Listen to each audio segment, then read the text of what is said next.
morning students. Our today's topic is web browsers. Let us start. In this lecture we will discuss about web browsers, introduction, commonly used web browsers, browser settings, add-ons and plugins, and at last let us start. First of all, we will discuss what is web browser. Web browser is a software application for accessing information on the World Wide Web. When a user requests a web page from a site, the web browser retrieves the necessary content from a web server and then display the page on the user's device. अगर हम सरल शब्दों में बात करें तो web browser एक ऐसा सॉफ्टवेयर है जो इंटरनेट के www यानी वर्ल्ड वाइड वेब पे जो भी इंफॉर्मेशन है उस इंफॉर्मेशन को हमारे डिवाइस पे, जो भी डिवाइस इंटरनेट को एक्सेस करने के लिए आप यूज, लैपटॉप हो सकता है, टैबलेट हो सकता है, स्मार्टफोन, उसके ऊपर दिखाता है। ठीक है, तो ये हमारा इंटरनेट। अब इंटरनेट ब्राउज़र के रूप में हम बहुत से सॉफ्टवेयर्स यूज करते हैं। अब वो सॉफ्टवेयर्स कौन से हैं? तो सबसे पहला हमारा है इंटरनेट एक्सप्लोरर। ये बाय डिफ़ॉल्ट आप लोगों का इंटरनेट एक्सप्लोरर है जो विंडोज़ के साथ आता है। इवन ये देखिए कि विंडो 8 तक ये इंटरनेट एक्सप्लोरर के नाम से आता रहा। 1998 में इसकी शुरुआत हुई थी और विंडो का जो 95 का एक वर्जन विद इंटरनेट एक्सप्लोरर आया था, उसके साथ ये देखने को मिला था। ओके, तो अब इसके अंदर आप देखिए कि जो विंडो 10 आया है उसके अंदर इसका नाम बदल के एज हो, सॉफ्ट एज। आप देख लीजिए,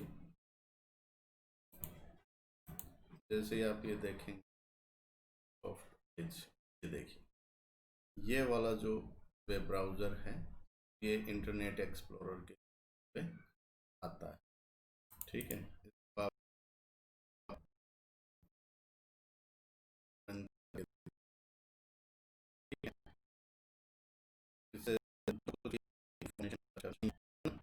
वो आपको इसके ऊपर आई जाएगा। इंटरनेट कनेक्ट होना चाहिए जब आप करें। ठीक है, आपका इसको लिया है। अब इस एड्रेस बार के ऊपर आप जो कुछ वो आ जाएगा, जैसे इस पर लिखता हूँ google.com। ठीक है,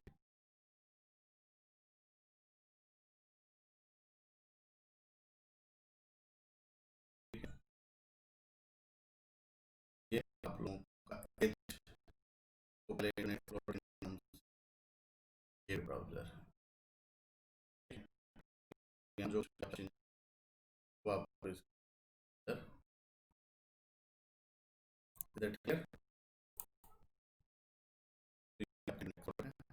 उसके बाद हमारे पास आता है गूगल क्रोम।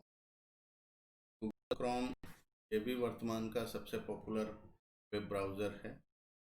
इसको की शुरुआत 2008 में हुई, लेकिन ये इतना पॉपुलर हो गया है कि टोटल जो ग्लोबल का जो वेब ब्राउज़र चलते हैं उसका 50% शेयर इसी का। ठीक है, तो इसको आप देख सकते हैं, ये गूगल क्रोम। इसके ऊपर आप जैसे ही डबल क्लिक करेंगे ये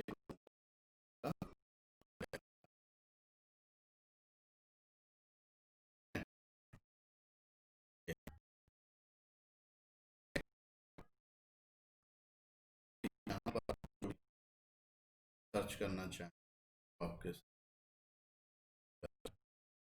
गूगल क्रोम।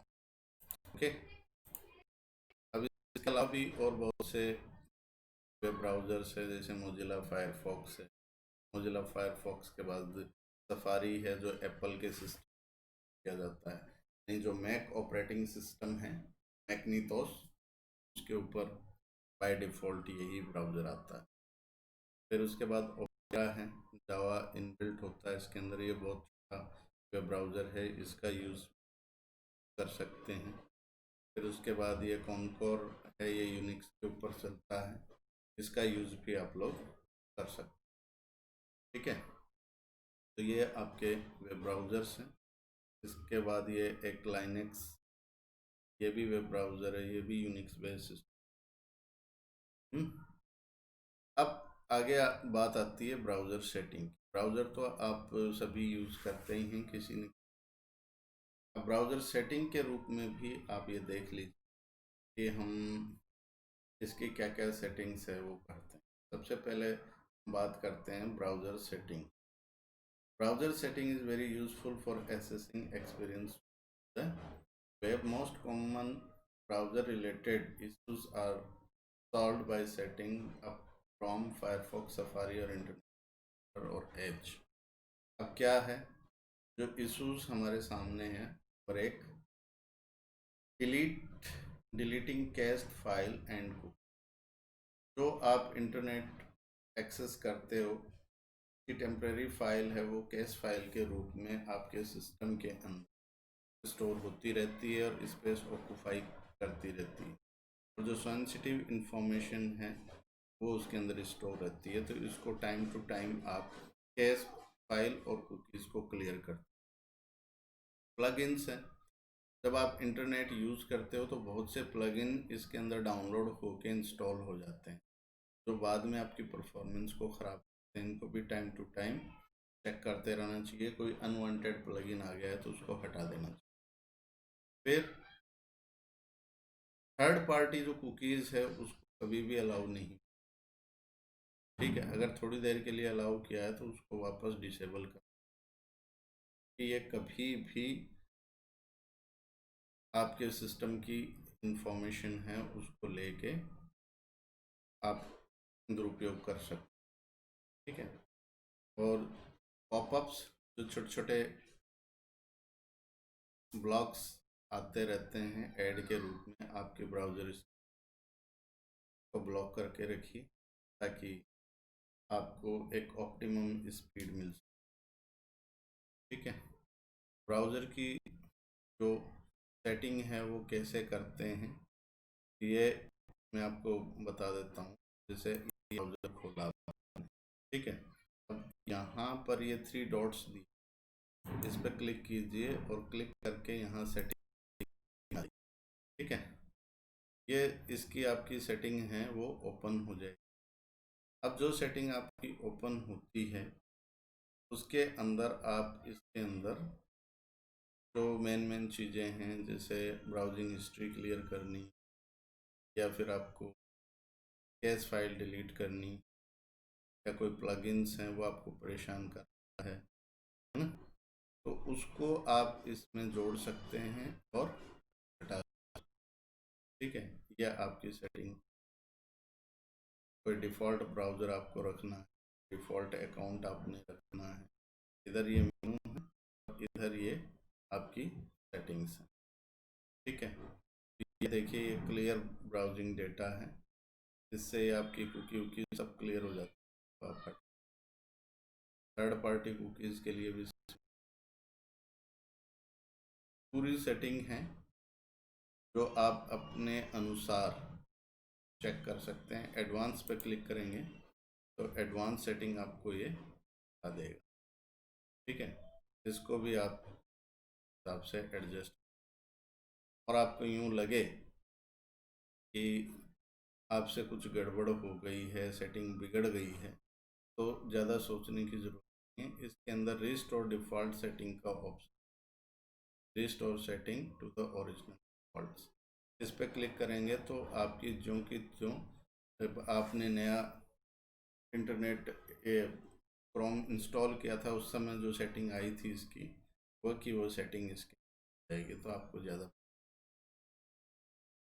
ठीक है। तो ये इस तरीके से आप इसकी सेटिंग को कर सकते हैं। इसी तरह की सेटिंग है वो आपकी एज में भी मिलेगी, फायरफॉक्स में भी मिलेगी, जो भी आप ब्राउज़र यूज़ करें। Is that clear? उसके बाद देखिए एड ऑन प्लगइन्स। ये छोटे छोटे सॉफ्टवेयर्स होते हैं जो एक्सटेंशन के रूप में आपके वेब ब्राउज़र के अंदर इंस्टॉल होते हैं। ज़्यादा प्लगइन्स इंस्टॉल मत कीजिए, जो बिल्कुल ज़रूरत है। जैसे मान लो सपोज़ आप पीडीएफ बार बार रीड करना चाहते हैं, तो पीडीएफ का जो एक्सटेंशन है एक्रोबैट रीडर का, वो आपने इसके अंदर कर दिया, दैट इज़ गुड थिंग। ठीक है, तो जब भी आप पीडीएफ ओपन करेंगे तो वो with the help of that extension वो आपको दिखा दे। ठीक है, तो इस तरीके के एक्सटेंशन आप यूज़ कर लीजिए। बाकी के जो प्लगइन्स हैं बहुत ही ज़रूरत पड़ने पे आपको इंस्टॉल करने हैं, ज़रूरत ख़त्म होने के बाद उसको हटा देना। ठीक है, अदरवाइज़ आपकी जो परफॉर्मेंस है इंटरनेट की वो, ठीक है। कुछ पॉपुलर एक्सटेंशन हैं जो ये लिस्ट दी हुई है, इसमें से जो आपके काम आते हैं, जैसे स्पीड टेस्ट काम आता है, ग्रामर काम आता है, HTTPS एवरीवेयर ये काम आता है, I don't care about cookies ये काम आता है, डाउनलोड काम, ये आप इसमें एक्सटेंशन के रूप में इंस्टॉल कर सकते हैं और जब ज़रूरत पड़े तो। ठीक है, फिर उसके बाद आता है हमारा, अब कुकी क्या है कि एक टेक्स्ट फाइल के रूप में आपका डेटा स्टोर करके, मतलब जितने भी आप पासवर्ड देते हो, वेब पेज विजिट करते, इंफॉर्मेशन इसके अंदर स्टोर है। ठीक है, कुकी डाटा मेंटेन करके, और आपको बहुत सारी चीज़ें आसान भी करके देता है, सर्वर को याद रहती है ना, जब भी आप करते हैं ब्राउज आपको देखने को जाती है, पासवर्ड भी आपके सेव किए हुए सारा कुछ। ये हमें वैसे देखा जाए तो बहुत ही लगता है कि हाँ बहुत अच्छा काम कर रही है, लेकिन इसके साथ साथ जो है ये जो गलत हाथों में पड़ जाए, थर्ड पार्टी कुकी कोई एक्सेस कर ले और हैकर के हाथ हमारे यहाँ कुकी का डाटा लग जाए, तो हमें बहुत बड़ा, ये जो भी आपकी कुकीज़ है, जो भी आपकी केस फाइल्स हैं, है ना, उसको टाइम टू टाइम क्लियर करते रहना। अब कुकीज़ का यूज़ क्या है, तो ये सेशन मैनेजमेंट के यूज़ आती है, पर्सनलाइजेशन, ट्रैकिंग। ये अच्छी चीज़ भी है और ख़तरनाक। ठीक है, मैनेज करके रखती है इंफॉर्मेशन, बहुत अच्छी बात है। ठीक है, पर्सनलाइज करके रखती है चीज़ों को, लेकिन साथ में इन्हीं इंफॉर्मेशन को एक्सेस करके टारगेट भी, जैसे मान लो अमेज़ॉन वेबसाइट के आपने कोई प्रोडक्ट सर्च किया, ठीक है, फिर उसके बाद उसी प्रोडक्ट का आपको ऑफ़र के रूप में कभी फेसबुक पे दिखाएगा, कभी फ्लिपकार्ट पे दिखाएगा, कभी और किसी माध्यम से आपको दिखाएगा। ठीक है, आपकी जो पसंद है ना फ्रेंड्स हैं, वो सारे के सारे विद द हेल्प ऑफ ये लोग ट्रैक करते हैं, और ट्रैक करने के बाद फिर टारगेट। तो मैं ये नहीं कहता कि ऑनलाइन शॉपिंग नहीं करनी चाहिए, कर सकते हो, बट जो बिल्कुल ज़रूरत की चीज़ है वो आप यूज़ कीजिए। अनवांटेड जो प्रलोभन हैं के जो वादे हैं उससे आप बचें। ठीक है, और टाइम टू टाइम अपनी कुकीज़ को, अपनी केस फाइल को क्लियर करते रहें, ताकि आप टारगेट होने से बचें। अब ये देखो, cookies may be misused. Although cookies make browsing the internet bit easier, they are seen by many as an invasion of privacy. ये जो प्राइवेसी है इसके अंदर बहुत बड़ी दखल अंदाजी। Since most website will not allow their site to be accessed unless cookies are enabled. Browser are usually set to accept cookies by default. By default अगर ब्राउज़र के अंदर आपने कुकी को एक्सेप्ट करने किया हुआ है तो ये देख लीजिए आपकी इन्फॉर्मेशन इनविजिबल के रूप में इंस्टोर होती रहती है, और अगर वो किसी के हत्थे चढ़ गई तो आपकी जो प्राइवेट चीज़ें हैं वो भी पब्लिक के नॉलेज में, इसलिए बी केयरफुल। ठीक है, तो इसके नोट्स में आपको पहले ही प्रोवाइड कर चुका हूँ। ये असाइनमेंट आई होप आपने कर लिए होंगे, अगर नहीं किए हैं वंस अगेन इनको अपनी नोटबुक में कर लीजिए और इसको जो है तैयार कीजिए। काफ़ी पॉपुलर टॉपिक है के अंदर से क्वेश्चन, आपको पता है कि नेटवर्किंग का पोर्शन 10 मार्क्स। ठीक है, तो आई होप कि ये लेक्चर आपको, थैंक यू मच।